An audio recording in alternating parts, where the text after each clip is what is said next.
platicar, discutir con las expertas y con los expertos que tienen desde sus diferentes espacios una gran experiencia. Estos dos temas están inscritos contradictoriamente, si me permiten decirlo, en la Constitución, que son dos especies de granitos en el arroz, porque México ha trascendido a constituir, a partir de una reforma estructural a la Constitución, para configurar un nuevo sistema de justicia penal que es de tal trascendencia que seguramente nos vamos a llevar todavía algún tiempo más para lograr el cambio de 180 grados de un sistema oral como es el que está ahora inscrito en la Constitución, y sobre todo dejar el sistema inscrito inquisitorio del que tenemos distintas historias que se enmarcan en una demanda permanente de exigencia, de transparencia, de certidumbre, de claridad y sobre todo de justicia por parte de personas, hombres y mujeres que tienen que llegar a los juzgados, que tienen que enfrentar la justicia.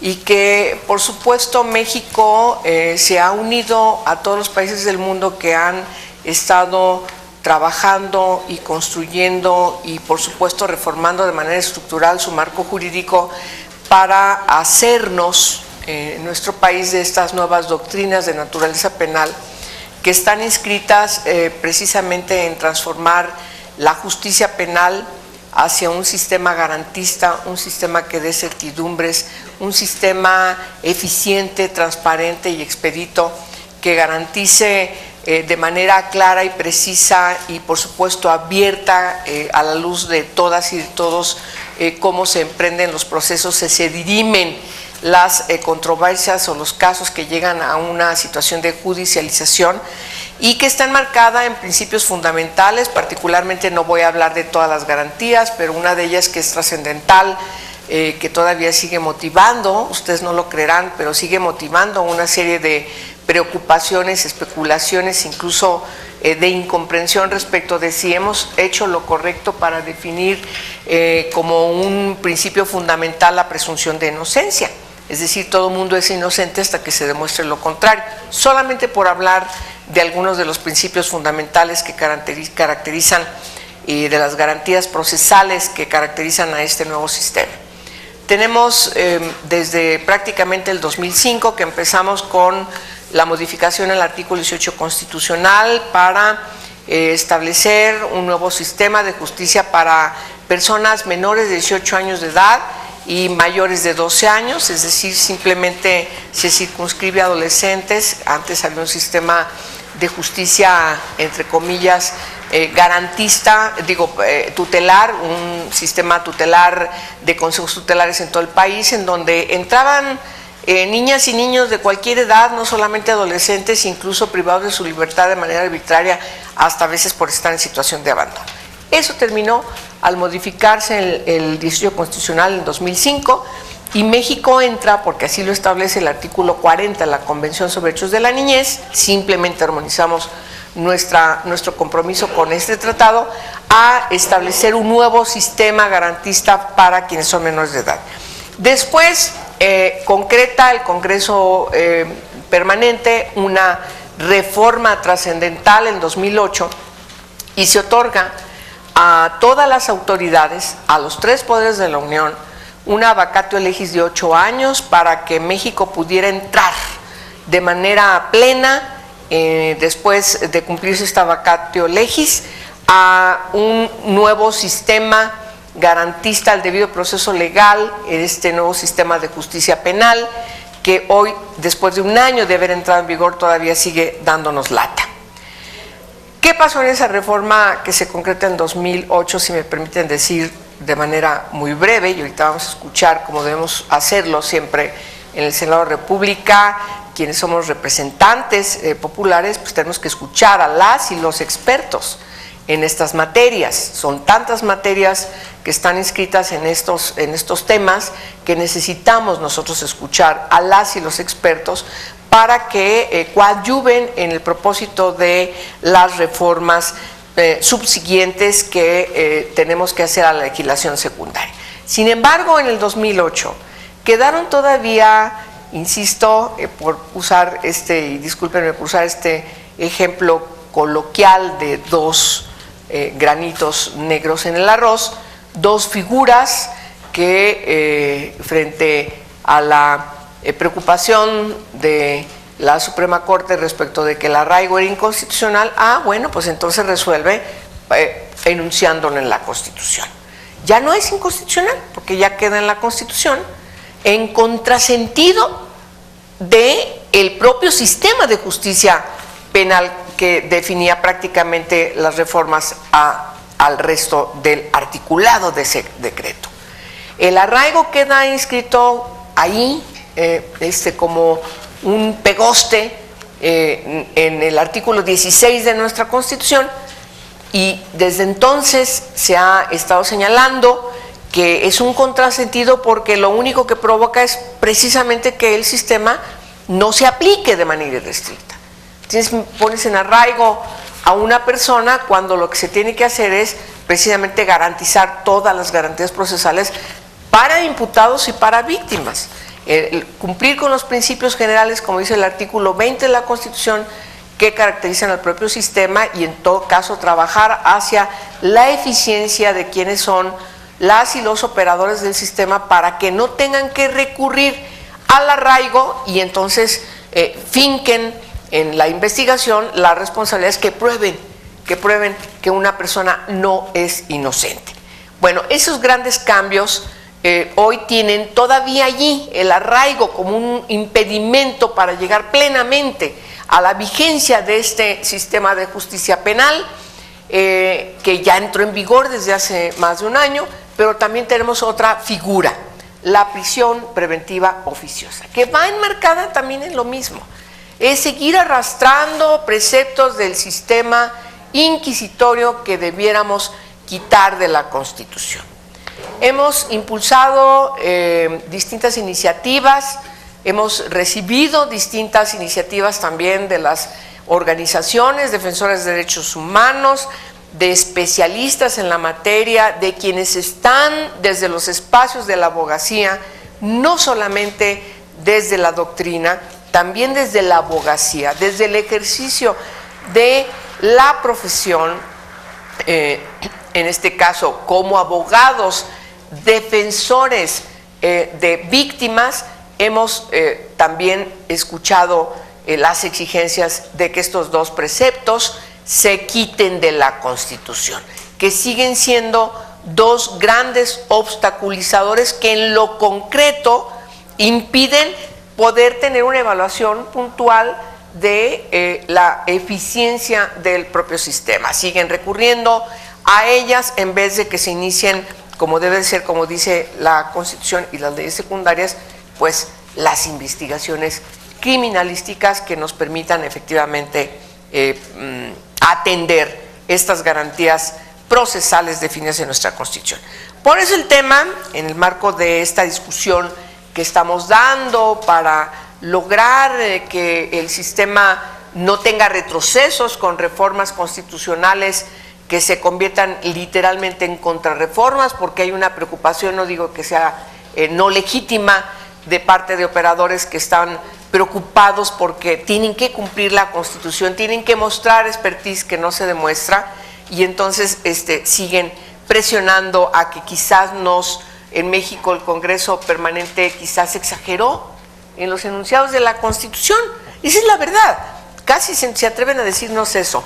Y por supuesto, si no pueden la Constitución, entonces hay que tocar la legislación secundaria, particularmente el Código Nacional de Procedimientos Penales, entre otras leyes. A lo mejor todavía no se dan cuenta que también la ley de ejecución penal va en ese sentido, en fin, para que no se retrase la implementación obligada como mandata la Constitución de este nuevo sistema. En ese sentido, hoy vamos a tratar estos dos temas. ¿Qué pasa con el precepto que está ahí, del arraigo, cuáles son sus consecuencias en lo concreto a partir de la visión, de la experiencia de quienes hoy me acompañan en este foro, y también qué pasa con la prisión preventiva oficiosa y qué constituye en lo concreto en el ejercicio de la abogacía, en el ejercicio de seguir fincando responsabilidades a quienes se les tiene que fincar, qué pasa en lo concreto en el nuevo sistema. Y por eso agradezco mucho que me acompañen hoy quienes están acá al frente. En principio voy a pedirle a la maestra Cecilia Toledo Escobar, habiendo yo hecho esta introducción, pues que ella tenga su participación. Cecilia es maestra en Derechos Humanos por la Universidad Iberoamericana, además es licenciada en Relaciones Internacionales por el ITAM. Sus áreas de investigación se han centrado en el ámbito de los derechos humanos y también en los temas de género. Es importante señalar que ella ha formado parte de organizaciones importantes como investigadora, como es el caso de Fundar. Ha escrito muchos artículos en las materias de las cuales ella es experta. Publicó un cuadernillo, El uso e impactos del arraigo en México. Eso indica que tiene entre su expertise el estudio de las consecuencias del arraigo, de tal manera que tiene una experiencia más allá de México que nos permite tener también un enfoque desde lo que pasa en América Latina y cómo lo ve desde México. Actualmente ella es investigadora del programa de investigación Género, Derechos Humanos y Políticas Públicas, en donde está desarrollando un proyecto sobre rendición de cuentas en el acceso de las mujeres a los servicios de salud pública, por supuesto desde un enfoque de los derechos humanos y claro, desde la perspectiva de género. Por favor, Cecilia, si eres tan amable. Muchas gracias. Te escuchamos. Gracias, bueno, buenas tardes a todas, todos. Les agradecemos mucho la presencia de todos y todas ustedes aquí en este espacio de reflexión y de discusión sobre un tema trascendental y de mucho impacto para la vida cotidiana de todos nosotros, de la sociedad mexicana, porque tiene que ver directamente con la posibilidad de ejercer o no nuestros derechos humanos. Quiero agradecer a la Comisión de Derechos Humanos del Senado, particularmente a su presidenta, la senadora Angélica de la Peña, por la invitación y por tener este espacio tan necesario en estos momentos en que hay tantos temas discutiéndose y pasando en el país, que detenernos un momento a reflexionar y a pensar en estos temas me parece de una gran trascendencia, así que muchísimas gracias. A mí me gustaría comenzar, bueno, primero compartiéndoles que mi tesis de maestría en la Universidad Iberoamericana fue sobre el arraigo, cuando recién se estaba viendo la posibilidad de incorporar en la Constitución, y en ese sentido seguí ya en Fundar, digamos en esa línea hasta el 2013, que fue que publiqué el cuadernillo, y ya después por los temas también de interés que tienen que ver con derechos de las mujeres, género, etcétera, me fui yendo, digamos, como a la parte más de género. Por eso, si se preguntan, bueno, ¿por qué la presencia? Es porque, digamos, de formación tengo este interés y esta publicación o este trabajo de investigación sobre el tema del arraigo cuando estaba comenzando. Además, la visión que yo les puedo aportar en esta tarde tiene más que ver como entender esta figura, la incorporación de esta figura en un momento en que se estaba, digamos, valorando la seguridad, ¿no?, versus el respeto y el ejercicio de los derechos humanos. Estos temas han sido muy importantes, sobre todo en la región latinoamericana, en donde por nuestro pasado autoritario, en los años 60, 70, 80, ¿no?, hasta el año 2000, que la mayoría de los países en América Latina ya por fin lograron tener esta transición a la democracia. Bueno, estas reflexiones o estas viejas discusiones entre dar mayor seguridad a cambio de quitar derechos está muy presente en la región. Entonces, a partir de ahí quiero colocar la discusión de esta figura del arraigo y, por supuesto, también ubicar estos impactos, hacer como un breve esbozo de los impactos, que básicamente son se traducen en violaciones graves a derechos humanos, ¿no? Entonces, bueno, me gustaría comenzar por compartir o reflexionar en torno a el tipo de legislación penal que tenemos. Una legislación penal en donde parece que se da preferencia a la incorporación de medidas de excepción que finalmente dan lugar al endurecimiento de la aplicación de la ley penal, como por ejemplo el arraigo, la figura del arraigo, ¿no? Y esto da cuenta de esta matriz autoritaria de las políticas de seguridad y justicia que tiene el Estado mexicano y que todavía no ha alcanzado a transitar a una reflexión o a un modelo más democrático, como sí ya lo ha hecho el resto de los poderes y de las instituciones públicas. El arraigo, que ya existía en la Ley Federal contra la Delincuencia Organizada en el 96 y en el Código de Procedimientos Penales el 99, fue incluido en el párrafo octavo del artículo 16 constitucional como parte del paquete de reformas en materia de seguridad pública y justicia penal aprobado en junio del 2008. Y esta es finalmente la reforma que da paso a la incorporación del arraigo en este artículo 16 constitucional. Introducir esta figura en la Constitución legitima el ejercicio excesivo del poder punitivo del Estado manifestado en el ámbito penal, ya que la autoridad cuenta con amplios márgenes de actuación y discrecionalidad que van más allá de los derechos y garantías establecidos en la propia Constitución y en los estándares internacionales de derechos humanos. Como ya les dije, desde la sociedad civil, un tema que nos interesa muchísimo es cómo poder atender y empezar a desentrañar, ¿no?, a desenredar estas viejas discusiones entre endurecer la seguridad o endurecer los derechos humanos, porque pareciera que no se puede vivir en una sociedad donde pueden convivir los dos. Así que quiero compartirles la visión regional, partiendo por el hecho de que los procesos de transición política y consolidación democrática en América Latina se enfocaron en replantear el papel de las nuevas instituciones creadas para proveer justicia y seguridad pública, porque la mayoría de los problemas de violaciones a derechos humanos surgían de esas dos instituciones. No obstante, estas instituciones seguían fuertemente apegadas al sistema autoritario, funcionando con graves deficiencias como la corrupción, el bajo profesionalismo y los nexos con la delincuencia. Entonces, en esta construcción de los nuevos modelos democráticos en la región, se proponía que las acciones de seguridad se fundaran en principios de libertad, justicia social y participación ciudadana, para marcar la diferencia con un concepto que era muy común y que justificaba cualquier acción autoritaria del Estado, que es el de la seguridad nacional u orden público, que tenía esta fuerte raíz en los regímenes dictatoriales.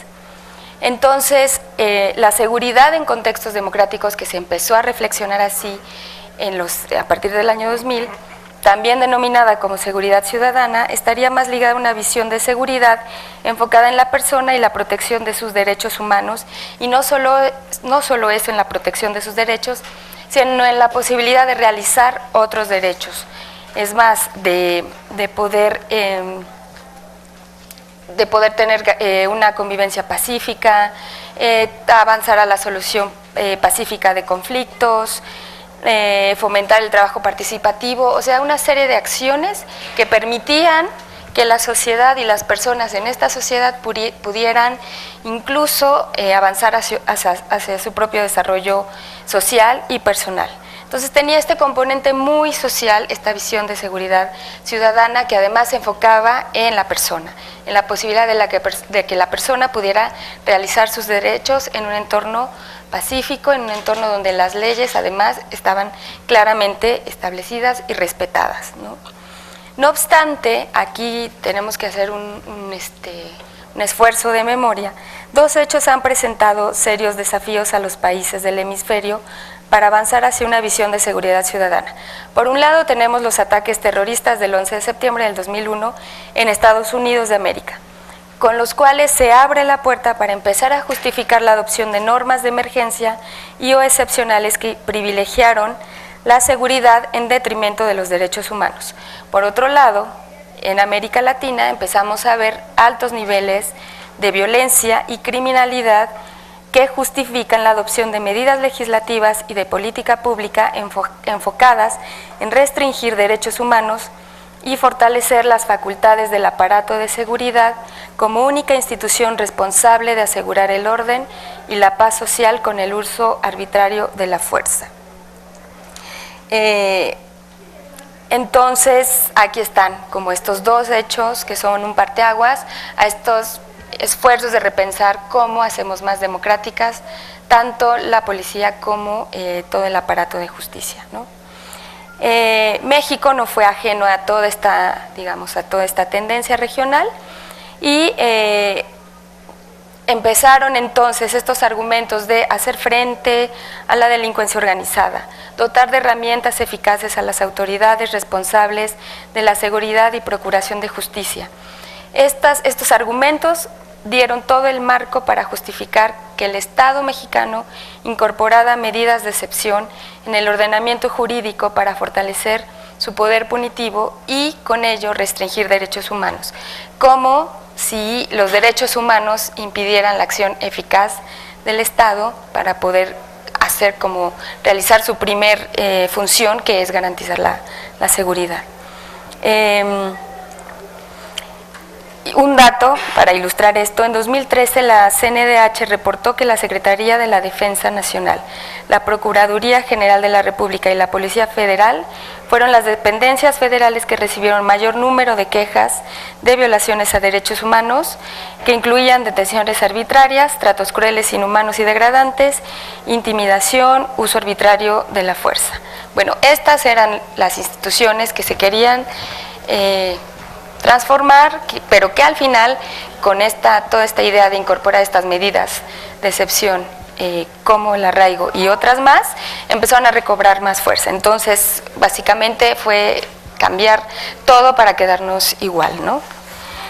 No voy a hacer el recuento de la incorporación de todo el proceso legislativo, ¿no? Sino nada más me centro que ya en el 2008 se incluye el arraigo cuando estaba durante la presidencia de Felipe Calderón y se planteaban estas modificaciones a diversos artículos de la Constitución para establecer reglas específicas para el proceso penal en los casos de crimen organizado y reglas para el dictado de órdenes de arraigo en los casos de delitos graves y delincuencia organizada. Desde el 2008, el uso del arraigo se consolidó como una medida de excepción para perseguir y combatir la delincuencia organizada y los delitos graves, por lo menos hasta el 2016, que, como mencionó la senadora, era cuando se acababa el plazo e entraba en vigor el nuevo sistema de justicia penal, bueno, el que ahorita existe. Precisamente el ejercicio de reconstrucción legislativa permite identificar esta tendencia autoritaria del Estado mexicano para garantizar la seguridad manifestada por el endurecimiento de las leyes penales que fortalecen este poder de fuerza, ¿no? Hacen un desequilibrio mayor de fuerza del Estado frente a los derechos y garantías de las personas. Me gustaría ahora brevemente hablar sobre algunos impactos del uso del arraigo, ¿no? No sé si en este momento alguien se acuerda, justamente cuando recién se incorporó la medida e incluso si nos vamos unos 3, 4 años atrás, estábamos acostumbrados todos a escuchar de manera cotidiana en los medios de comunicación que al menos una persona estaba siendo arraigada, ¿no? Casi diario sabíamos y escuchábamos que alguien estaba arraigado y el término se estaba normalizando incluso entre todos y todas nosotras, ¿no? Pero a todo esto, ¿no? Una de las reflexiones que apuntó este trabajo, que ahora les comparto, es ¿qué tanto conocemos de la efectividad de esta medida para combatir el crimen organizado? ¿Es posible que se arraiguen a personas inocentes? ¿qué pasa con las personas durante el periodo de arraigo? Nada de esta información se sabía, ¿no? Sabíamos que se estaba arraigando y nada de esto, no se sabía qué pasaba con esta figura, si funcionaba o no, porque además era una iniciativa que estaba claramente impulsada desde el Ejecutivo. Lo curioso es que en 2011 yo rescaté una afirmación de un exfuncionario de la PGR que aseguraba que a nivel federal, o sea, en 2011 estamos hablando 3 años ya de haber sido utilizada la figura, esta figura no solamente está vigente, sino que tiene un alto índice de eficacia, ya que cerca del 90% de los casos logran ser consignados y encausados procesalmente. No obstante, el procurador, que en ese momento era Jesús Murillo Caram, decía que desde el 2008, desde que inició la figura, se ha dado un abuso en la aplicación del arraigo en los últimos 4 años, ya que de un total de 4,000 órdenes solo se consignaron 200. Esto es más o menos una proporción como del 5%, es decir, bajísimo, ¿no? Entonces ahí uno sigue sin entender, bueno, por qué se continúa con esta figura, si en términos de eficacia tampoco parece que está dando estos resultados, ¿no?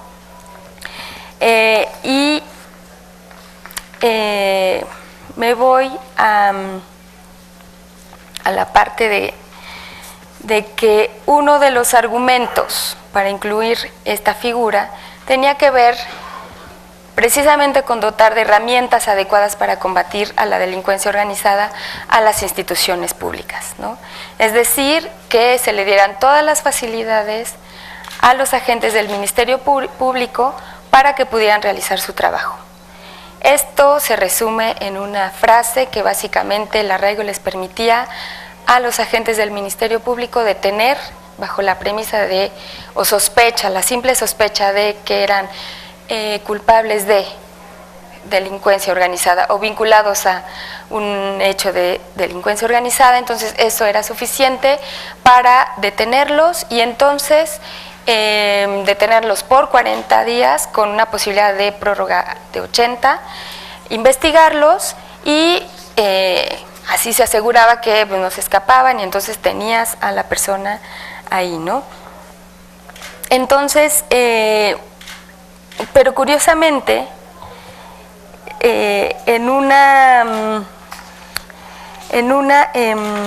digamos, en diversos estudios se mostró que la mayoría de las personas no confían ni en el Ministerio Público ni en la policía. Entonces era como un poco extraño que se le estaba dando tanto poder a instancias que además ya tenían serios cuestionamientos de su funcionamiento y del cumplimiento, no se diga derechos humanos, sino de la simple norma, ¿no? Me gustaría citar una información que dijo el Subcomité para la Prevención de la Tortura en una visita a México que hizo en 2010, en donde mostraba o describía en una visita a un centro de arraigo que la mayoría de las personas se encuentran en un estado de indefensión y vulnerabilidad, ya que están incomunicadas de sus abogados y familiares. La mayoría de las veces desconocen su situación jurídica al no ser presentados ante un juez. No pueden tener acceso a sus objetos personales, se les obliga a tener la vista fija al suelo y en algunos casos son esposadas de pies y manos.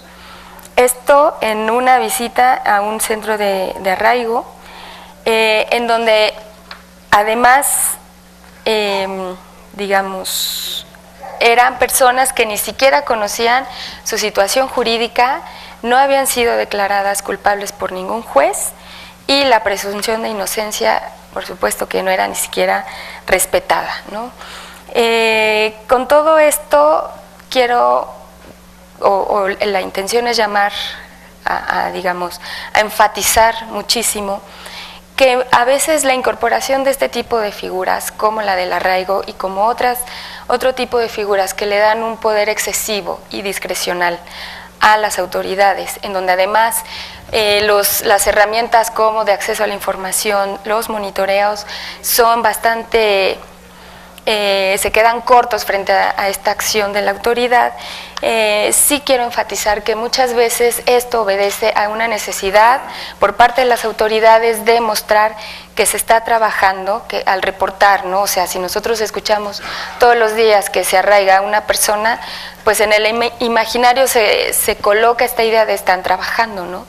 Pero si no nos hacemos estas preguntas de cuántas de esas personas realmente sí son culpables, cuáles son los impactos de esta figura, entonces estamos hablando de una especie como de, lo escuché en una conferencia hace muchos años, de populismo penal, en donde lo único que sirven estas figuras es a dar estos resultados numéricos. Parece que las autoridades están trabajando, no se preocupen, todos los delincuentes están detenidos, cuando la realidad es completamente otra, ¿no? Y seguramente mis colegas lo van a complementar aquí en este espacio de reflexión, pero solamente me gustaría mencionar así, a vuelo de pájaro, que el arraigo finalmente viola el derecho a la libertad física de una persona, viola también todo el principio de habeas corpus porque no es presentada ante un juez, ¿no? Además de que, como ya había comentado, el principio de la presunción de inocencia tampoco es respetada, ¿no? Y es, de hecho, pues sí, casi el 41%, este es un dato de,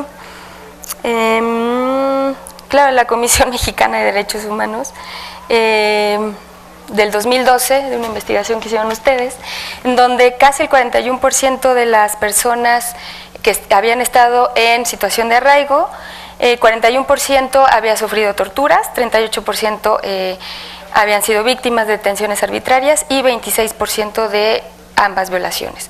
Lo que nos da cuenta es que esta figura, además de estas violaciones a estos derechos, genera a su vez violaciones graves.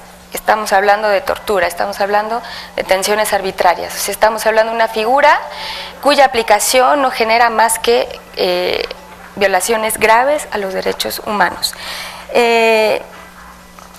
Y bueno, nada más comentar que han sido numerosas los organismos convencionales y no convencionales de derechos humanos que ya han llamado al Estado mexicano a eliminar la figura, ¿no? Desde el 2002, el Grupo de Trabajo sobre la Detención Arbitraria fue el primer organismo que sostuvo que el arraigo penal era una detención arbitraria, cuya implementación evidenció que se trataba de un tiempo que utiliza el Ministerio Público para realizar las investigaciones y recabar pruebas como en una especie de preproceso, pero que no se da ante el juez. Es una cita de uno de estos informes, ¿no?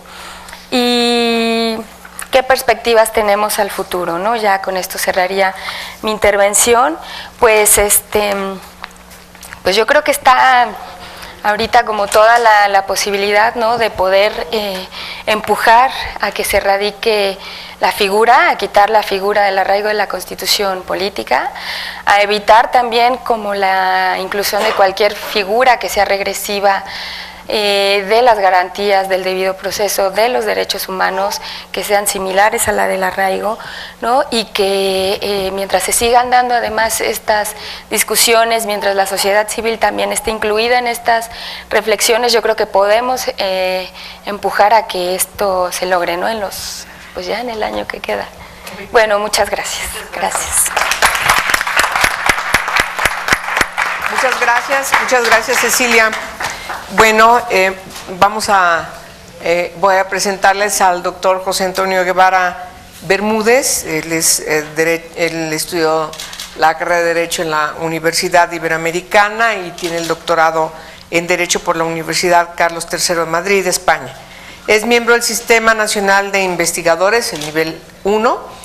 Cuenta con un importante número de publicaciones y ha dictado en México y en el extranjero diversos cursos, así como conferencias sobre derechos humanos, derecho penal internacional y derecho internacional humanitario. Ha ocupado varios cargos con responsabilidades relevantes en materia de derechos humanos en instituciones académicas, autónomas de gobierno, así como también de organizaciones no gubernamentales.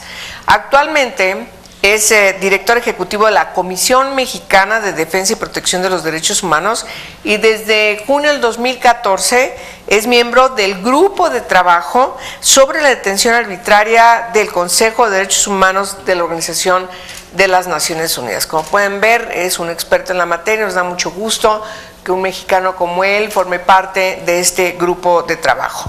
Deberíamos sentirnos orgullosas y orgullosos de que podamos estar en este consejo y sobre todo alguien con la expertise de José Antonio, a quien me da mucho gusto pasarle la voz para que nos ilustres con tu intervención.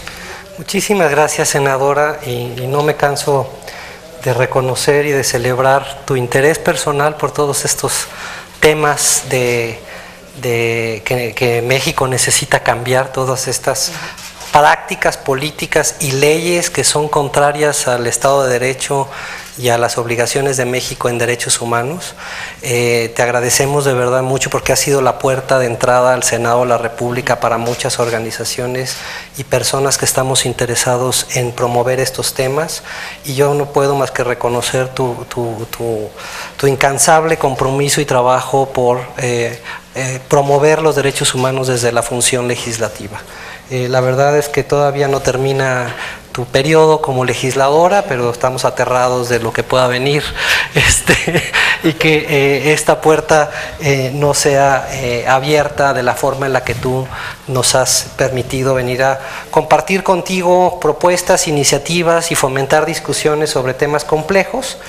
Me parece que este es uno de esos temas. Hace unos días un grupo de organizaciones, Así Legal, el IJPP, la Comisión Mexicana, que formamos parte de un observatorio ciudadano del sistema de justicia, conjuntamente con más de 70 organizaciones de la sociedad civil, presentamos un estudio sobre el arraigo en México, la forma tan absurda en donde se pretendió resolver un problema de constitucionalidad y de violaciones a derechos humanos que la Suprema Corte de Justicia reconoció en el año 2005 al analizar la legislación penal del estado de Chihuahua, y la forma en la que nuestros legisladores en el 2008 decidieron que se resolvían esos problemas de violación a la presunción de inocencia que ya mencionaba Cecilia, a la violación al derecho de acudir o de poder ser presentado de inmediato ante un juez para que conozca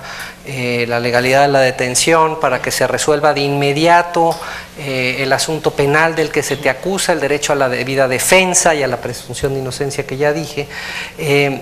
Pues decidieron que eso se resuelve pues, poniéndolo en la Constitución, lo cual es completamente absurdo y fuera de toda lógica, pero como vemos en políticas de seguridad en este país, la lógica es lo único que no impera, la evidencia empírica, los análisis de quienes están en el día a día defendiendo y protegiendo derechos humanos no son considerados, porque como ya dijo mi antecesora, lo que se busca es hacer pura demagogia punitiva penal. Entonces, con estas disposiciones legales completamente contrarias a derechos humanos, pero que pareciera que hace que las instituciones trabajen, pues creen que le están dando seguridad a la ciudadanía. Y el resultado es que se consolidó en la Constitución una figura que ya habían dicho varios mecanismos de derechos humanos, tanto de la ONU como de la OEA, que es una práctica contraria a diversas disposiciones, pues la consolidan en la Constitución y se desatan los demonios. Y empiezan a practicar el arraigo a diestra y siniestra, no solamente para los delitos a los que autoriza la Constitución a los ministerios públicos, que son de delincuencia organizada, sino otros delitos que se le han ocurrido a las diferentes procuradurías. Y entonces tenemos que tan solo a nivel federal, y les voy a leer unos datos del estudio que le presentamos al Senado de la República, a la senadora de la Peña, tan solo a nivel federal de diciembre de 2006 a febrero de 2017, la PGR informó que había arraigado a 11.397 personas. Los arraigos mayormente eran relativos a delitos de delincuencia organizada o de mayor incidencia delictiva. Contra la salud, 4.022 personas arraigadas. Delitos de secuestro, 2.242. Delitos de terrorismo, acopio y tráfico de armas, 1.578, tráfico de menores, personas y órganos, 468 personas, asalto y robo de vehículos, 558, operaciones con recursos de procedencia ilícita, 504. Además, se nos informó que otros delitos, por ejemplo, 17 personas fueron arraigadas por delitos de servidores públicos. Otros 28 arraigos fueron relacionados con delitos contra la economía pública, delitos fiscales, 16 órdenes de arraigo, delitos contra la vida, la integridad o la seguridad de las personas dictaron 6, y en materia de derechos de autor, marcas, propiedad intelectual, 869 personas fueron arraigadas, y algunos delitos bancarios, 11 órdenes de arraigo. Entonces vemos que lo que la Constitución mandataba, que era para la delincuencia organizada, pues dijeron, bueno, ya que estamos en estas, podemos utilizarlas para otras cosas a conveniencia. Por otro lado, de 18 entidades federativas que se dignaron a responder a nuestra solicitud de acceso a la información, que es un derecho humano que se respeta en ocasiones y a contentillo, como dicen, por algunas procuradurías, 18 nos respondieron que en ese periodo, entre 2006 y 2014, habían arraigado a 12.185 personas. Entonces ya estamos hablando de 20.000 personas arraigadas. O por lo menos las cifras habría que corroborarlas porque seguramente son más, pero esas son las que nos dicen, porque solo son 18 y no 32. Otra sorpresa que nos da la información que encontramos es que los arraigos, pues ¿en dónde los van a arraigar, verdad? Pues ¿por qué no en hoteles? ¿Por qué no en cuarteles militares? Es un buen lugar para mantener a las personas para ser sujetas a investigación. Y luego se inventaron estos centros de arraigo y casas de arraigo, que son lo que ya describió el Subcomité para la Prevención de la Tortura. Son centros de detención de los más dramáticos y estrictos que pudimos haber observado. Pero no contentos con que se trata de una práctica violatoria de derechos humanos, que la resolvieron constitucionalizándolo, no contentos con que estaba limitado a ciertos delitos y los empezaron a aplicar para lo que se les dio la gana, y no solamente para los de delincuencia organizada a nivel federal, sino por qué no también los locales, pues lo que nos damos cuenta es de su profunda ineficacia. De la información que obtenimos en el ámbito federal, de entre 2008 y 2011, y perdón que no les dé las cifras todas que coinciden, pero ya de repente no nos responden las solicitudes de información o nos las responden incompletas, entonces ya nos dificultan mucho el trabajo de comparar, que eso es un tema que habría que trabajarlo con otro formato, pero sí es un problema la manera en la que las instituciones públicas están cambiando la forma en la que reportan la información y cómo la institución que se supone que está velando por el acceso a la información está del lado de la opacidad, y particularmente cuando se trata de graves violaciones a derechos humanos prevalece el ocultamiento de la información más que la transparencia, a pesar de que la ley de acceso a la información dice que cuando se trata de graves violaciones de derechos humanos, genocidio y crímenes de lesa humanidad, el principio de publicidad es el que impera. Entonces todo se tendría que abrir, pero bueno, para las autoridades del Instituto de Acceso a la Información parece que eso no es relevante. Entonces eso ya lo tendremos que discutir con ellos en otro formato. Pero bueno, de 2008 a 2011, de las 8.595 personas que arraigaron, solamente el 3.2% lograron una sentencia. Imagínense, de 8.595 solo 275 personas fueron sentenciadas. Y no sabemos, creo que es información que no hemos podido corroborar, si esas sentencias son firmes. ¿No? Eso es un gran misterio. Pero bueno, además de todo, es una práctica sumamente eficaz. Pero yo, la verdad es que no venía a hablar del arraigo como una práctica violatoria de derechos humanos, sino como el arraigo en el contexto de la política de seguridad, de esta fallida, fracasada, mentirosa y abusiva política de drogas que implementa el gobierno federal, que se fortaleció con el gobierno del presidente anterior, Felipe Calderón, en donde el corazón de la política era la militarización, sacar a los militares a la calle para romper con las organizaciones criminales con el uso de la fuerza, en donde se ha llegado a cifras de más de 200,000 personas que han muerto en esta carnicería mexicana, han muerto más de 200,000 personas en enfrentamientos entre organizaciones criminales entre sí y entre organizaciones criminales con agentes del Estado o ejecuciones extrajudiciales, hay que decirlo. Y los daños colaterales. Si a eso le sumamos a estas 150,000, 200,000 personas, porque no tenemos cifras precisas, el gobierno no nos da la cifra que nos daba antes la administración de Calderón, que se quedó como en 40,000. Y además de esto encontramos un fenómeno extendido de la desaparición de personas, que no sabemos quién desapareció, pero al no haber investigaciones imparciales e independientes, el grupo de trabajo de desaparición forzada de personas de la Organización de las Naciones Unidas le dijo a México: mientras no sepamos con investigaciones imparciales quién desapareció, no descartamos la posibilidad de que haya funcionarios públicos involucrados. Y lo que hemos visto en casos como el más paradigmático, Ayotzinapa, es que las policías municipales le entregan la delincuencia a las personas y la delincuencia las desaparece. Entonces, tenemos un fenómeno de 32,000 por lo menos personas desaparecidas, y muchas de esas son desapariciones forzadas cometidas por aquellas instituciones que están aquí para darnos seguridad. Y en su lógica de seguridad militarizada y brutal, desaparecen personas, y hay cientos de casos reportados y registrados en donde autoridades militares y federales están involucradas en desapariciones forzadas. Pero no contentos con esto, además la tortura ha formado parte de la política de seguridad. Nosotros estamos convencidos que el uso de la tortura por parte de las Fuerzas Armadas y de algunas agencias de seguridad como la Policía Federal para incriminar personas, para arrancarles confesiones, o el uso de la tortura para obtener información de dónde está el conejo, o de dónde está la droga, o de dónde está una persona que están buscando, o el uso de la tortura para que esas personas torturadas incriminen a otro, es una política de Estado. Viendo estas tres cosas que les digo: ejecuciones por servidores públicos, tortura por servidores públicos, desapariciones por servidores públicos, el arraigo es otro elemento que forma parte de este ataque. Es decir, el arraigo se considera, o lo podemos considerar, como otra forma de privación grave de la libertad, según se establece en el artículo 7 del Estatuto de Roma. Es decir, para que se considere un crimen de lesa humanidad tiene que haber varios elementos. Uno, que existe un ataque dirigido en contra de la población civil. Y eso ya lo tenemos: torturas, desapariciones, ejecuciones y arraigo como una forma de privación de libertad.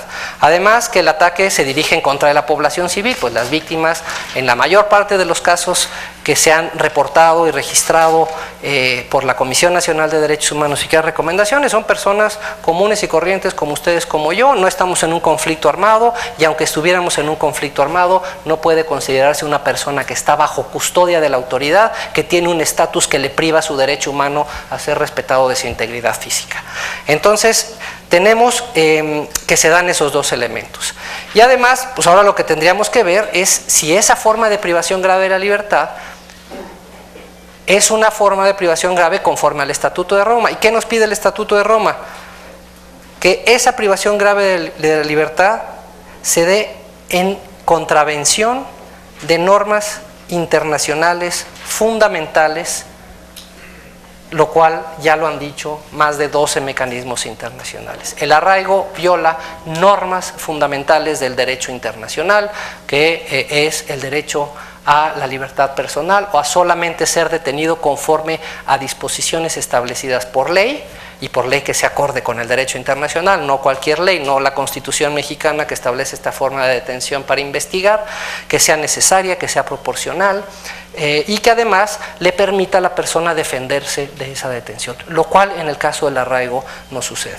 Entonces, ¿qué es lo que quiero alegar con este punto? ¿Cuál es el punto que traigo aquí a colación? Es que el arraigo tiene que ser eliminado de inmediato de la Constitución, no tiene una razón de ser, por ser contrario a las normas de derechos humanos, por ser además ineficaz en la supuesta búsqueda de la seguridad para los mexicanos, pero además de que debe de ser eliminado, deben de ser investigados, procesados y castigados todos aquellos que participaron en la detención de personas bajo la figura del arraigo. Y eso quiere decir que la responsabilidad penal puede llegar a jueces, a legisladores, a fiscales, ministerios públicos, celadores, a los que guardaban en hoteles, a los que guardaban en cuarteles militares y a los que guardaban en cualquier otro lugar denominado centro de arraigo. ¿Por qué? Porque los crímenes de lesa humanidad, como ustedes lo saben, desde 1945 que se instalaron los tribunales de Nuremberg, aplican a todos los funcionarios y se pueden cometer delitos de esta naturaleza con legislación que lo habilite. Las leyes de Nuremberg es un ejemplo. El exterminio, el holocausto judío, los campos de concentración tenían fundamento legal. Entonces, en resumen, me parece que el desafío de México es mayúsculo, no nada más para lograr una reforma a la Constitución en un ambiente en donde lo que se busca es más seguridad y darles más elementos brutos a las autoridades para que sigan perpetrando violaciones a derechos humanos, supuestamente para darnos seguridad, sino llevar a juicio a todos y cada uno de los funcionarios que han participado en estas atrocidades. Yo le agradezco, senadora, otra vez muchísimo el habernos abierto las puertas, el habernos escuchado, el haber recibido esta iniciativa con miras a apoyarles en sus trabajos para buscar un mejor Estado de Derecho en Gracias. México. Pues sí, además me sirve también decir un comercial. Parte de lo que aquí ha mencionado José Antonio, que son las detenciones arbitrarias, también nos motiva a hacer un foro para el día 13 aquí mismo en este lugar y también se va a poner, bueno, esos son los temas que tenemos que tratar. La Comisión de Derechos Humanos está obligada a tratar esos temas y hacerlo de cara a la sociedad y sobre todo cumplir con la responsabilidad que tenemos conferidos como parte del Congreso. Ahora vamos a escuchar a Adriana Aguilar Arias. Ella es coordinadora de comunicación, de asistencia legal por los derechos humanos, esta organización que se conoce como Así Legal. Estudió la carrera de Sociología en la Universidad Autónoma Metropolitana, Unidad de Iztapalapa de la UAM, y por supuesto cuenta también con estudios de Derecho por parte de la Facultad de Derecho de la UNAM, la otra universidad, y se ha desempeñado como jefa de información y reportera para el programa Chiapas, Expediente Nacional de Radio UNAM. Actualmente es coordinadora del área de comunicación de Así Legal y colabora también en el área de investigación, principalmente en temas de personas indígenas privadas de libertad, particularmente en los estados de Chiapas y Oaxaca. Adriana, me da mucho gusto tenerte acá en el Senado. Gracias. Te escuchamos con atención. Muy buenas tardes a todas y todos. Senadora Angélica de la Peña, muchas gracias por la invitación. Bueno, en México existen 209.782 personas privadas de libertad. De ellas, 79.469, es decir, el 37.88%, están bajo la medida cautelar de prisión preventiva. La cifra no parece grave, sin embargo, si hacemos un recorrido por cada uno de los estados, nos daremos cuenta de que la situación de abuso de la prisión preventiva en el país es alarmante. Por ejemplo, en Durango, el 67.5% de las personas privadas de libertad está en prisión preventiva.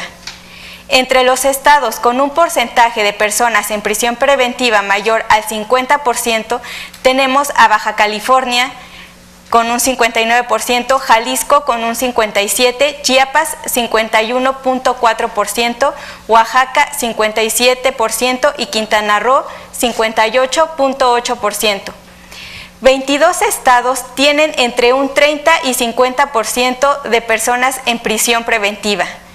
Estos son Baja California Sur, Sonora, Guanajuato, Aguascalientes, Tlaxcala, Querétaro, Veracruz, Puebla, Chihuahua, Colima, San Luis Potosí, Zacatecas, Estado de México, Michoacán, Campeche, Hidalgo, Sinaloa, Tamaulipas, Guerrero, Nuevo León, Tabasco y Nayarit.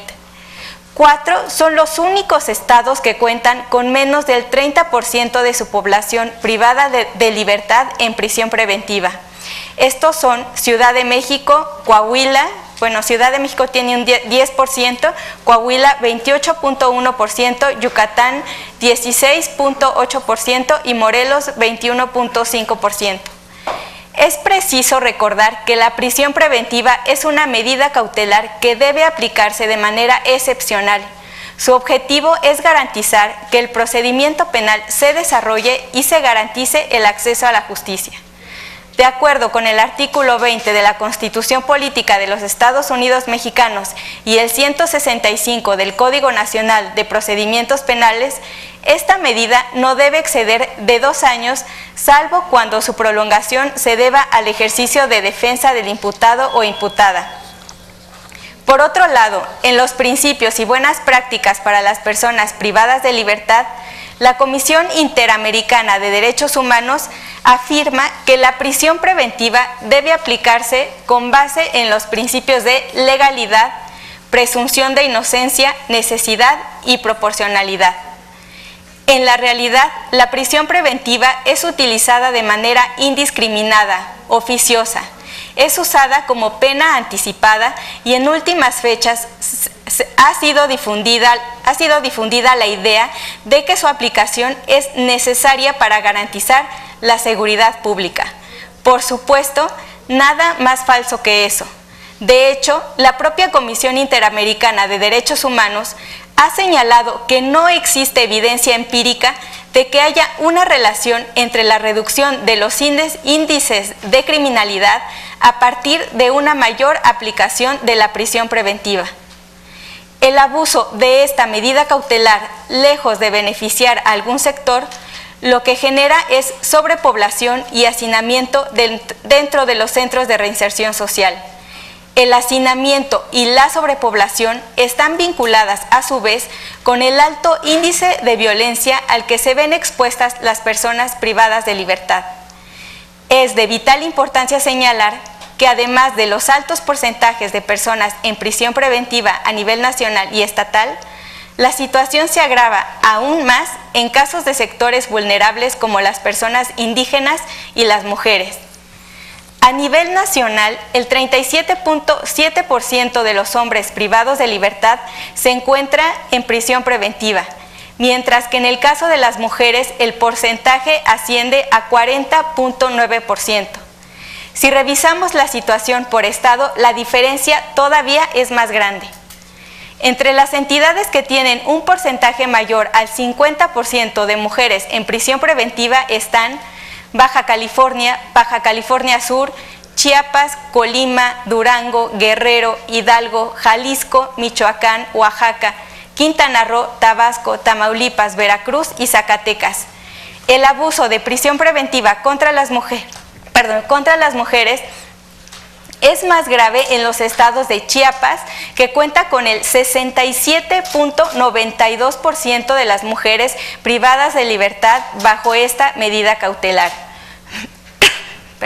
Durango con el 79%, Jalisco con el 65.6%, Oaxaca con el 70.7% y Tabasco con el 64.3%.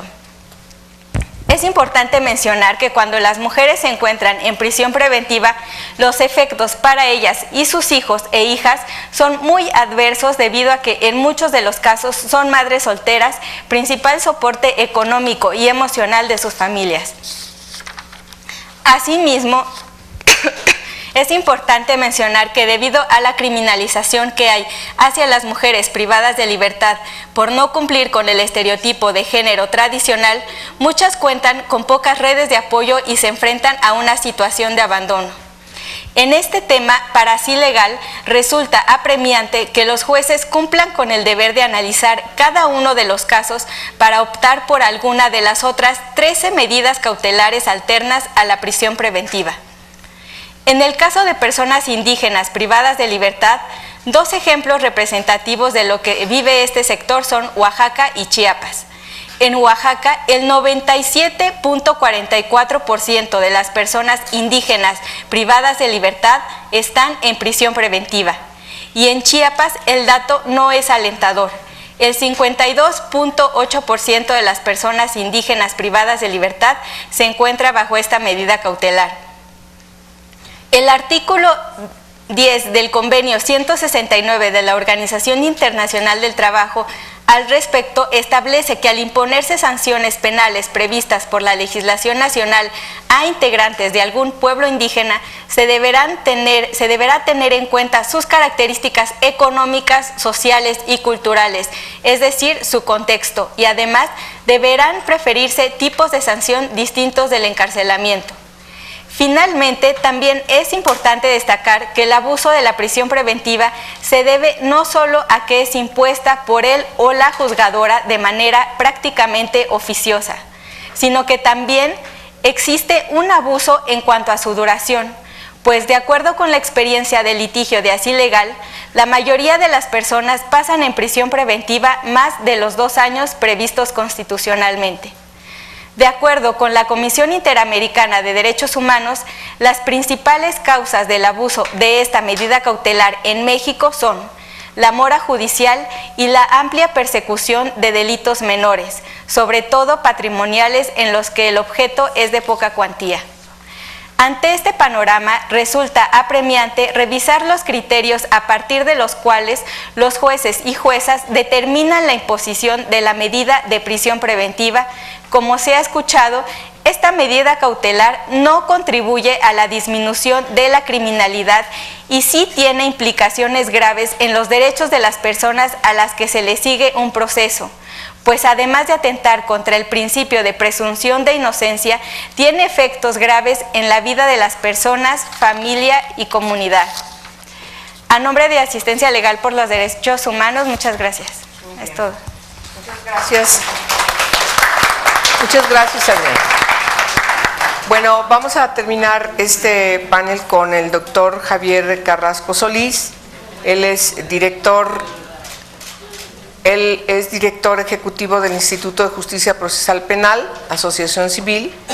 Él es doctor certificado en Derecho Internacional y Derechos Humanos por la Facultad de Derecho de Paul University Chicago, licenciado en Psicología y Antropología por Loyola University Chicago, certificado como docente por CETEC, certificado en la Reforma Procesal Penal de América Latina por el Centro de Justicia de las Américas de Chile. Recibió cursos sobre técnicas de litigio por NITA y Avaroli, fue pasante de la Corte Interamericana de Derechos Humanos, es asesor de la implementación en la reforma en distintos estados y países, miembros de la Red Regional de Justicia Previa a Juicio, de la Red Nacional del Debido Proceso y Juicio Oral, de la Asociación Nacional para las Competencias de Litigio Oral, coautor del modelo de servicios previos al juicio en México de adolescentes y de adultos, cuya metodología la utilizan las unidades de medidas cautelares, capacitador en técnicas de litigio en la audiencia inicial, medidas cautelares y juicio oral. Participó en la redacción de una de las iniciativas legislativas que el Senado utilizó para crear la Ley Nacional del Sistema Integral de Justicia Penal para Adolescentes. Participó en mesas de análisis de la Ley Nacional de Ejecución Penal, proporcionó recomendaciones para la miscelánea penal del Código Nacional de Procedimientos Penales. Ha participado en diversos foros nacionales e internacionales, en conferencias desde Naciones Unidas o desde la Comisión Interamericana de Derechos Humanos.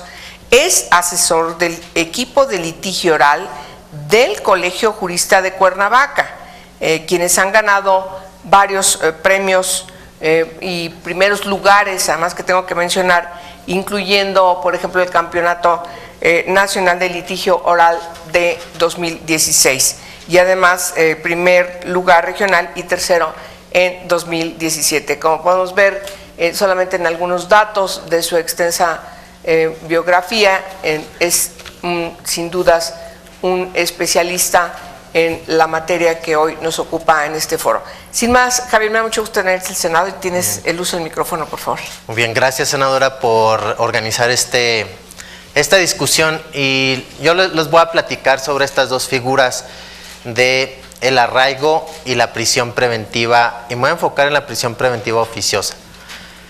Considero que estas dos figuras están dentro de la Constitución, en el artículo 16 el arraigo y la prisión preventiva oficiosa en el artículo 19 de la Constitución, por una simple razón: por la ineficiencia del Estado para investigar el delito. Se considera que si tenemos una persona detenida, ya sea antes de la investigación, que es el arraigo, o durante el proceso, que es la prisión preventiva, entonces estamos llegando a una eficiencia en la investigación y la justicia. Pero si vemos los datos que nos presentó la comisión en su estudio, o si vemos también ya dentro del proceso penal, ¿qué pasa con las personas que enfrentan el proceso en detención? Vemos que no hay mucha investigación. El dato del Poder Judicial Federal hoy en día establece que el 98% de las personas en el sistema federal, ya con el sistema acusatorio, que inició el proceso frente a un juez, lo iniciaron con una detención en flagrancia. ¿Qué significa esto? Que no hay investigación. Significa que a las personas las tenemos que detener para dar un mensaje a la ciudadanía de que somos eficientes y que estamos combatiendo la impunidad. Pero si analizamos concretamente la figura del arraigo, la prisión preventiva oficiosa, cuando atrapamos a una persona, cuando se le detiene a una persona, el órgano investigador simplemente deja de investigar, no está presionado para investigar.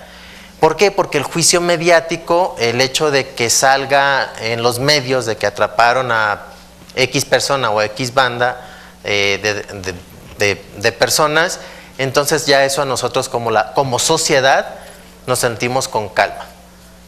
Es como tenemos sed de venganza, la autoridad nos dice ya lo detuve, ya está frente al juez y todo el mundo ya está tranquilo. Y no le damos seguimiento 6 meses, un año o 2 años para ver si verdaderamente el Ministerio Público logró vencer la presunción de inocencia y logró una sentencia condenatoria. Eso ya no lo vemos. El 25% de las causas a nivel federal en el sistema acusatorio son absoluciones. Entonces, si tenemos estos datos en conjunto, no hay una investigación real en el sistema acusatorio y tenemos el mismo problema del sistema tradicional en este sistema. No hay investigaciones reales. Por eso hay un movimiento social importante en el cual las organizaciones, creo que todas las que estamos acá presentes, exigimos que exista una fiscalía independiente, una fiscalía que verdaderamente atienda las necesidades de la investigación. Y aparte, que no sea un pase automático, aunque no sé si eso es muy político, pero bueno, lo vamos a mencionar, ¿no? ¿Por qué? Porque estamos preocupados que la impunidad solamente se va a contrarrestar con la investigación seria, objetiva y eficaz. Pero estamos acostumbrados a hacer justicia con tener una persona encarcelada o a extraerle la información, a torturarlos, o si no cooperan, pues desaparecerlos. Creo que ya estamos avanzando en un estado democrático de derecho y con esta reforma del 2008 en adultos, del 2005 en adolescentes, ya debemos de verdaderamente liberarnos de esas cadenas de la esclavitud que se llama el sistema inquisitivo. Y ahora tenemos esta oportunidad para crear un sistema diferente, pero hay voces, ¿verdad? Voces en la Ciudad de México, en CONAGO, en el Ejecutivo, que pretenden dar marcha atrás a muchas de estas reformas y pretenden aumentar la prisión preventiva oficiosa. Entonces, primero vamos a entender lo que es prisión preventiva y luego prisión preventiva oficiosa. La prisión preventiva es la detención durante el proceso sin una sentencia condenatoria. ¿Por qué? Porque la autoridad decidió que existía un riesgo de sustracción. Y entonces la prisión preventiva se justifica, sí, de acuerdo a la convención y de acuerdo al pacto se justifica y se puede utilizar, siempre y cuando el Ministerio Público, que es quien la solicita, justifique que hay esa necesidad de mantener a una persona en esa prisión preventiva durante el proceso.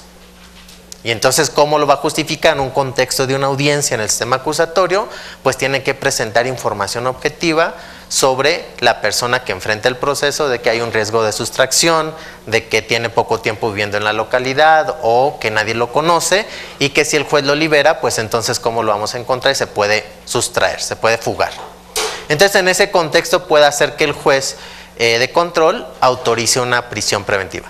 O también pudiera el Ministerio Público argumentar que hay un riesgo para la víctima, ofendidos, testigos o comunidad. ¿A qué riesgo? Es un riesgo real de que si a la persona la liberan, va a atentar contra la víctima, contra su integridad o la vida. Con datos objetivos, hay amenazas, hay una secuencia de patrones de conducta donde hay un riesgo. Entonces ahí también el juez puede autorizar la prisión preventiva. O si utilizamos el famoso caso que todos nos han estado mencionando en los medios de la persona que detienen con armas. Pues yo ya no entiendo exactamente porque nos dicen las autoridades que lo detienen con armas y luego sale libre y luego con esas armas vuelve a cometer un delito. Primero hay varios errores ahí, porque si la autoridad detiene a alguien con armas, entonces las armas las debe de decomisar. Si no las decomisa, entonces ahí hay un, no sé qué existirá, qué tipo de autoridad esté deteniendo. Y segundo, si la misma autoridad, los mismos representantes del Ejecutivo establecen que cometen otros delitos, entonces no sé exactamente dónde lo detuvieron u otras cosas. Entonces ahí hay varias cuestiones. Pero supongamos que a la persona sí la detuvieron con armas, pues es fácil argumentar que hay un riesgo para la comunidad. Solamente se requiere un Ministerio Público con técnicas de litigio que sostenga el argumento y le demuestre al juez objetivamente ese riesgo. Y el juez tendrá que ordenar la prisión preventiva. También existe el otro supuesto cuando existe un riesgo de que la persona puede entorpecer u obstaculizar el proceso. Ese es un poquito más difícil de probar, pero también se puede probar. Entonces, la prisión preventiva, cuando se justifique bajo esos tres supuestos, es razonable, se puede imponer bajo estándares de objetividad y de razonabilidad. Lo que es contrario a la presunción de inocencia y a las convenciones es la prisión preventiva oficiosa, ese segundo tipo de prisión preventiva que tenemos en la segunda parte del segundo párrafo de nuestra Constitución, en el artículo 19. Lo que lo hace oficioso quiere decir que es en automático únicamente por la clasificación del listado de delitos que están en el 19 y 167, el juez de control ordenará prisión preventiva automática, es decir, sin argumentos del fiscal, ni por supuesto escuchar contraargumentos de la defensa. Ahí es donde, escuchando al doctor de la comisión, también pudiera ser la prisión preventiva oficiosa como un delito atroz de lesa humanidad. ¿Por qué? Porque no hay oportunidad para defenderse.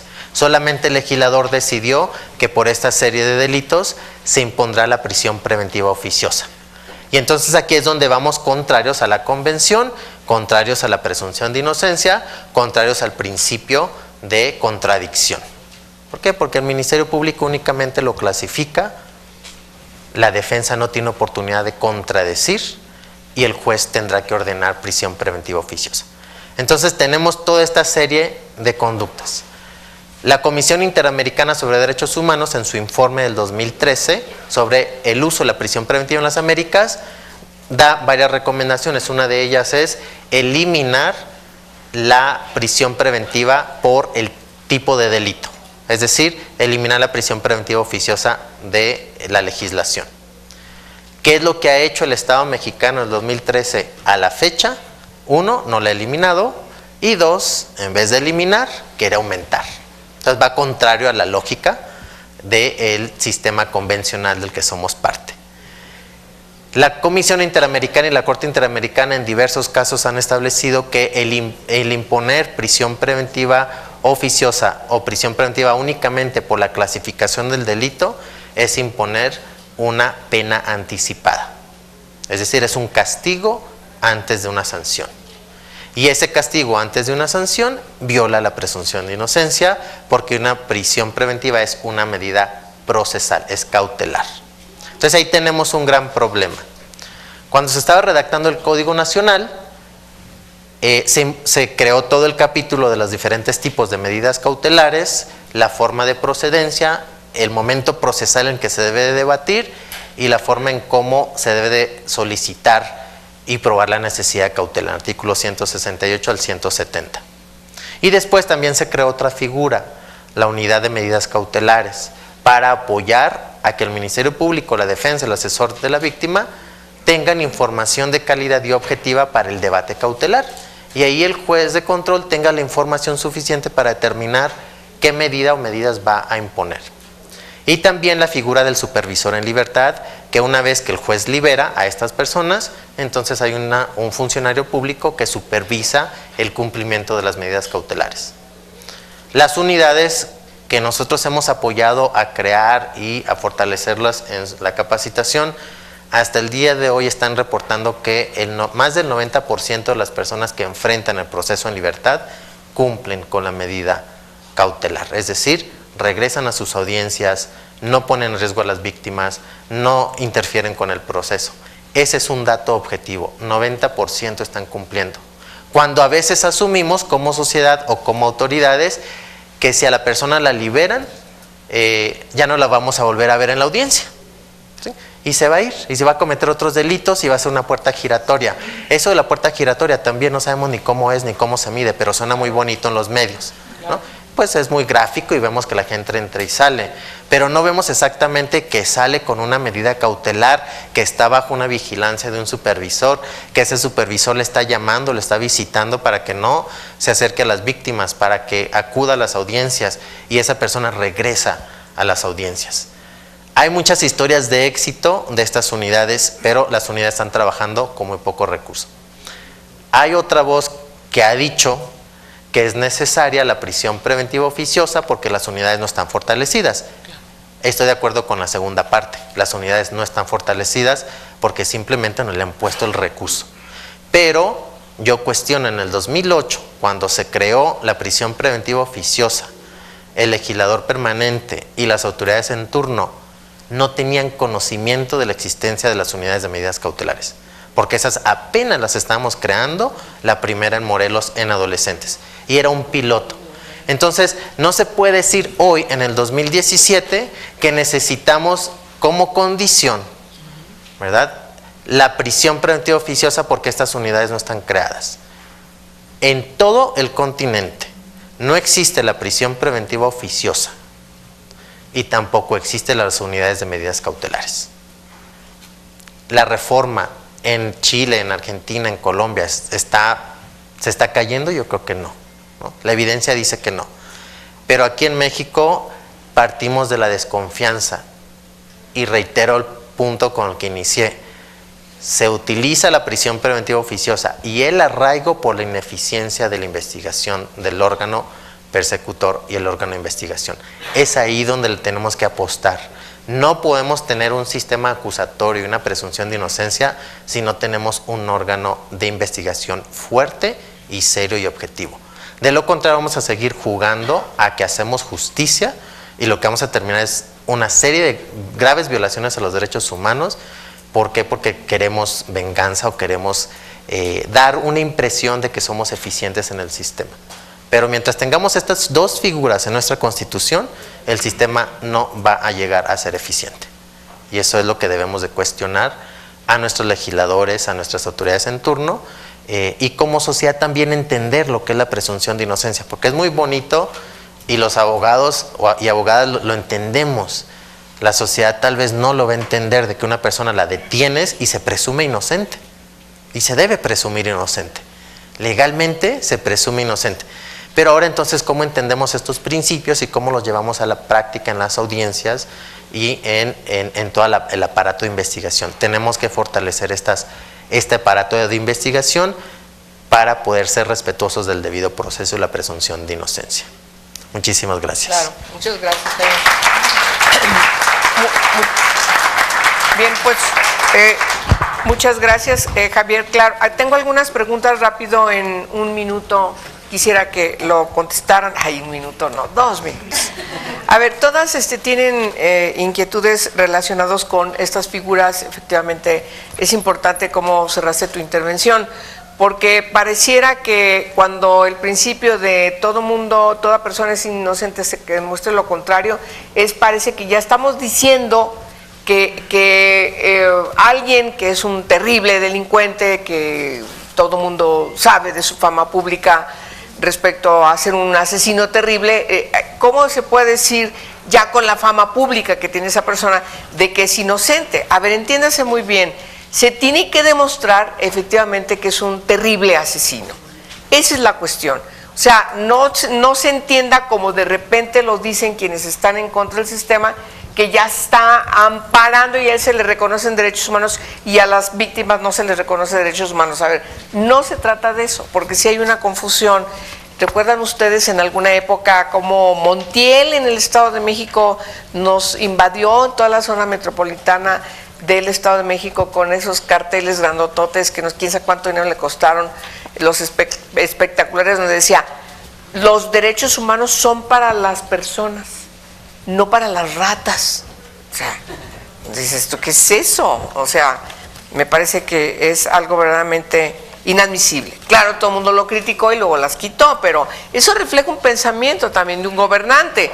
Por eso luego el Estado de México tiene tantos problemas. ¿A poco creen que lo que se está viviendo ahorita es resultado de un año, 2, 3, 5 años? No, estos resultados son de sexenios, son de una forma de también educar cómo obtener una confesión en base a la tortura, etcétera, etcétera. Se les pasa la mano, entonces hay que desaparecer a la persona porque se le torturó demasiado.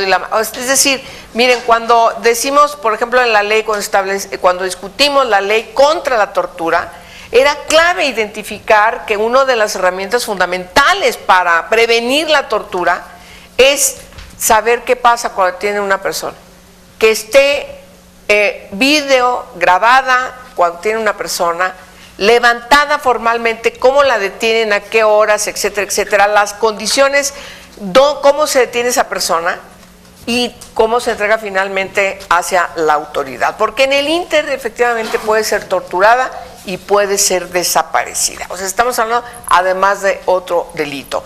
Eso pasa en el país, tienes razón, Javier. En México tenemos mucha desconfianza porque las autoridades, por desgracia, han aprendido a trabajar así. Tienen que modificar, tienen que cambiar, tienen que aprender otras ciencias, tienen que aprender otros métodos derivados de estas nuevas leyes. Y en ese sentido van las preocupaciones de estas preguntas. Les voy a leer rápido. Si la Comisión de Justicia del Senado, preguntan, ¿ha recibido manifestaciones de que la figura del arraigo es violatoria de los derechos humanos? ¿Por qué no ha actuado en consecuencia? Bueno, la Comisión de Justicia, de la que yo también formo parte, yo no puedo hablar en nombre de ella, soy una integrante ahí, pero sí el tema está tratado también en la Comisión de Justicia, pero principalmente donde tenemos que sacar el dictamen es en la Comisión de Puntos Constitucionales.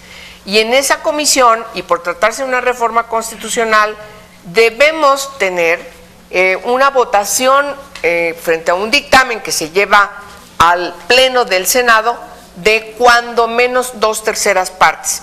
De ahí, aprobado, se manda a la Cámara de Diputados, también tiene que aprobarse por 2/3 partes y luego ir a los congresos locales, donde tiene que ser aprobado en sus términos, cuando menos por la mitad más uno, para que esa reforma sea inscrita en el Diario Oficial de la Federación y se quite de la Constitución. De manera llana así lo contesté. Entonces, este tema todas las iniciativas que hay están en la Comisión de Puntos Constitucionales. Ahora, bueno, ya contesté yo esa, pero viene la otra. ¿Qué nos espera a los mexicanos si realmente no hay un apoyo o un órgano contundente, creo que dice órgano, contundente para defender nuestros derechos humanos y realmente nosotros, los estudiantes de Derecho, realmente hacer valer nuestros derechos y realmente yo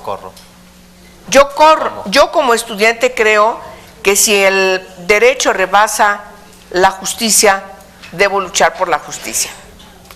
Bien. Luego, ¿por qué en México no investigan como en las películas de Estados Unidos? Nos dice aquí también.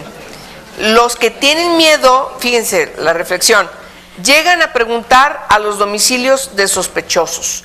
Los que tienen miedo sí cooperan con información. Los que no tienen miedo no le dan información a los investigadores para que el ministerio busque otros mecanismos. Bueno, ok. De acuerdo a la información ¿Cuándo creen ustedes que se quite la figura del arraigo? Pues ya lo dije, es un asunto de voluntad política, los grupos parlamentarios. Hay una reticencia del PRI. ¿Cuál es el beneficio del arraigo? Aunque ya priistas de la Cámara de Diputados nos dijeron que sí están de acuerdo. Entonces, parece que ahí vamos. Este tipo de foros también sirven para que sensibilicemos a nuestros colegas de la importancia de que ya resolvamos este problema. ¿Cuál es el beneficio del arraigo? Según por el cual se contempla en la Constitución, y cuál es el costo al Estado que tiene al arraigar a una persona. Es una pregunta interesante. ¿Dónde puede ser consultado el estudio sobre el arraigo en México, presentado por el doctor Guevara? ¿Dónde pueden consultarse los demás estudios presentados por los otros ponentes? Pues, bueno, en la página de la Comisión Mexicana para la Protección y Defensa de los Derechos Humanos. Ya se fue Gabriel como para que podamos ver aquí en el internet la página, pero en la página de la comisión ahí están y otros estudios más que la verdad es muy interesante bajarlos, cualquier persona lo puede hacer, y en el caso de lo que ustedes han hecho igual, hace rato vimos, aquí está, miren, la de Así Legal también, aquí tiene una serie de documentos que también han publicado. Y ustedes ahorita que tomen la palabra lo dicen.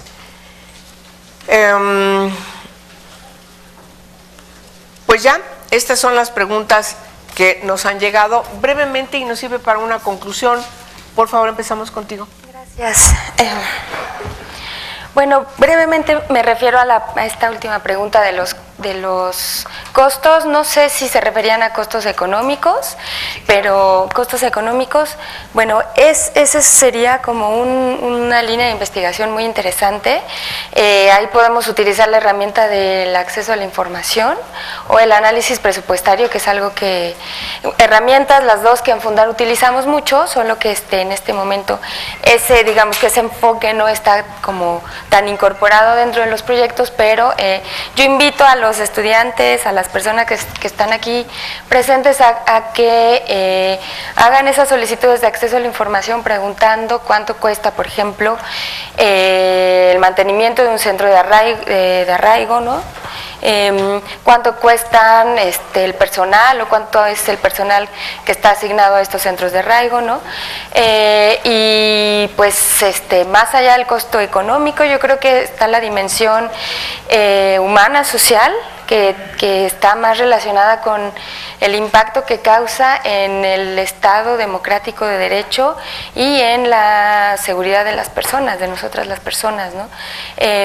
Y como ya lo hemos ampliamente discutido, en el ejercicio de nuestros derechos tan básicos como el de la integridad, el de la seguridad, el de la presunción de inocencia, ¿no? Y pues en ese sentido esa figura no debe estar en nuestro orden constitucional y bueno, ojalá que, como dijo la senadora, este tipo de foros sí ayude a sensibilizar a los tomadores de decisión, en este caso a los legisladores, que está en su cancha, ¿no? Empezar a posicionar el tema para verdaderamente eliminarlo, ¿no?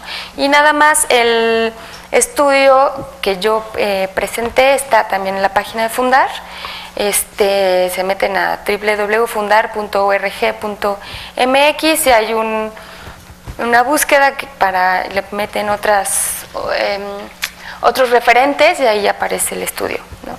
Pero cualquier duda también buscan mi nombre, ahí aparezco en el equipo y también con gusto puedo compartirles el estudio. Y gracias, muchas gracias. Gracias, Cecilia. Por favor, José Antonio, si eres tan amable. Pues yo brevemente, abundando un poco. Ahí estaba la página de la comisión también.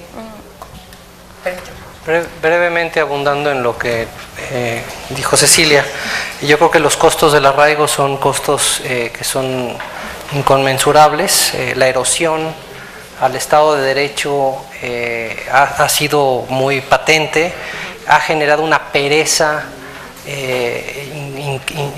inmedible de las instituciones para investigar y el daño que le produjeron a miles de personas, porque el arraigo no solamente fue esa figura de 80 días en el mejor escenario, muchas de estas personas, miles de ellas, fueron procesadas penalmente en procesos larguísimos que las procuradurías deliberadamente, bajo la concepción de querer demostrar a la sociedad que tenían a los culpables, prolongaban los procesos con pruebas ilícitas, torturas confesiones arrancadas por tortura, etcétera, etcétera, tuvieron a las personas privadas de libertad por 5, 6, 7 años.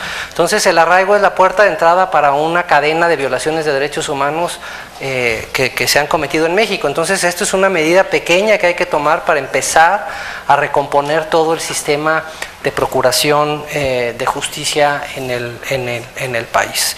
Nuevamente, senadora, muchísimas gracias por la invitación. ¿Quiere usted hacer una pregunta? Sí, senadora, rápidamente. Quiero compartir algo que me tocó vivir hace unas 2 semanas. Sí. Yo soy delegado en México de la nueva Federación de Derechos Humanos. Mi delegado en el Estado me manda a llamar por una razón importante. Fue la detención del famoso guachicolero del Estado de Puebla. Acudo, es un domingo por la noche. Aquí lo interesante de los compañeros defensores de derechos humanos, a usted y a los expertos, es lo siguiente. La Marina ingresa a las 2:18 de la mañana de domingo a su domicilio operativo en helicóptero, un evento relevante, fue algo relevante. La Marina y la Fiscalía del Estado ingresan al domicilio del señor. La familia me narra todo ahí afuera de la Fiscalía. Se llevaron perfumes, retratos, alhajas, dinero.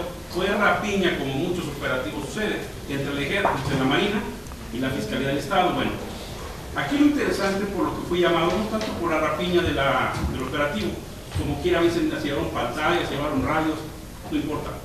Lo grave fue la detención de una menor de 15 años, su hija.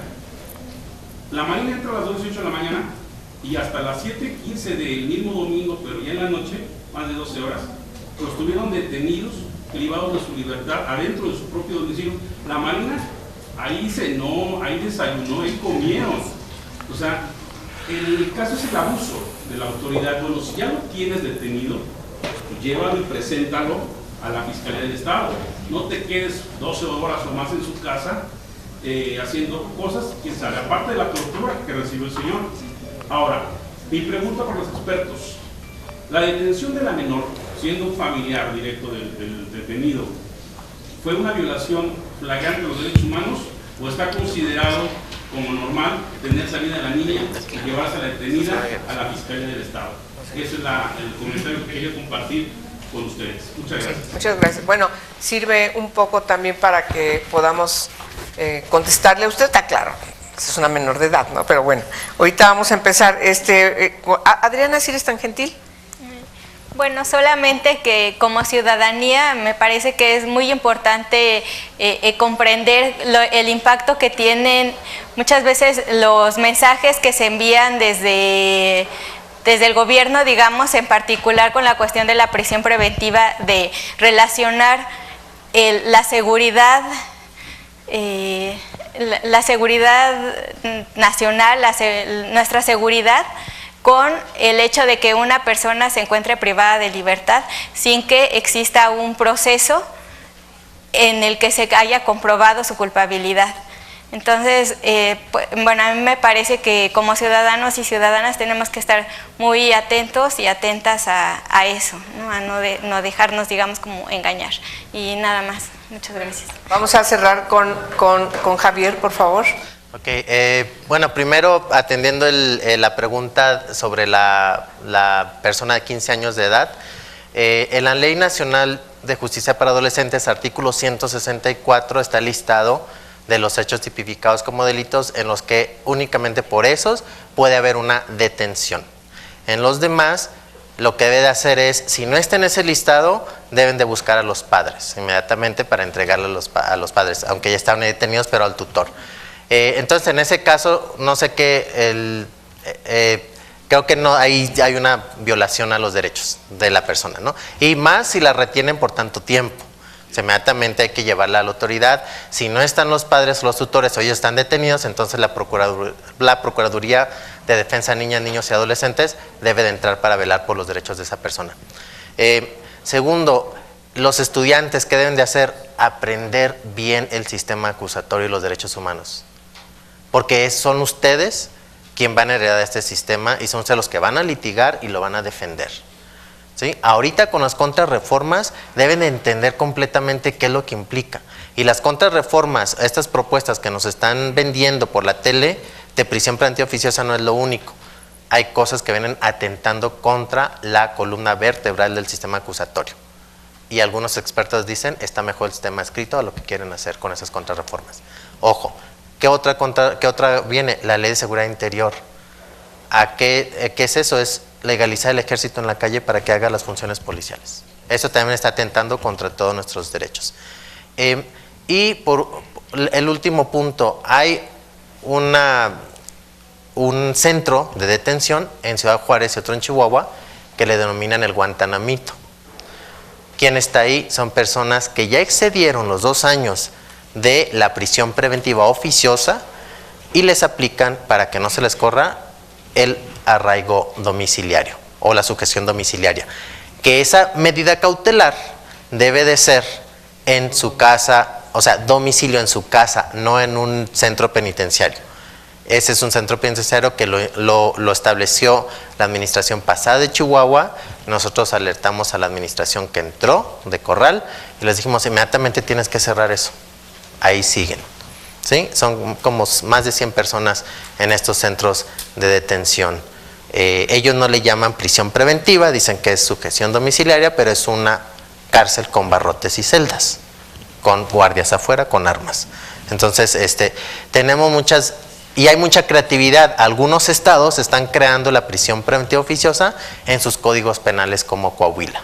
¿Sí? Coahuila modificó su código y ahí estableció un listado de algunos delitos. Entonces es, para no decir que están legislando en cuestión procesal, dicen que es una cuestión penal y entonces ahí lo meten. Entonces hay que estar atentos como expertos, como activistas, como personas interesadas en los derechos humanos, como estudiantes de derecho, para alzar la voz y para apoyarnos entre todos los colectivos que estamos moviendo muchos temas, apoyar a los legisladores y las legisladoras para que proponerles, como aquí con la senadora, le entregamos información y ella se encarga de hacer las propuestas y apoyarnos entre todos, porque no podemos seguir fomentando un Estado autoritario de derecho. Así es. O sea, debemos de fomentar un Estado democrático de derecho y para eso estamos aquí. Así es. Para eso están las organizaciones y las expertas y los expertos que deben ser escuchados siempre por quienes estamos en los espacios de decisión, quienes estamos en los espacios de poder, porque la toma de decisiones pueden tener un impacto trascendental para lograr seguir avanzando en la construcción de esta democracia que todos nos merecemos en el país, o para retrocesos que nos lleven a una situación verdaderamente inadmisible, no solamente de gran frustración, sino además de una gran inestabilidad, incluso social.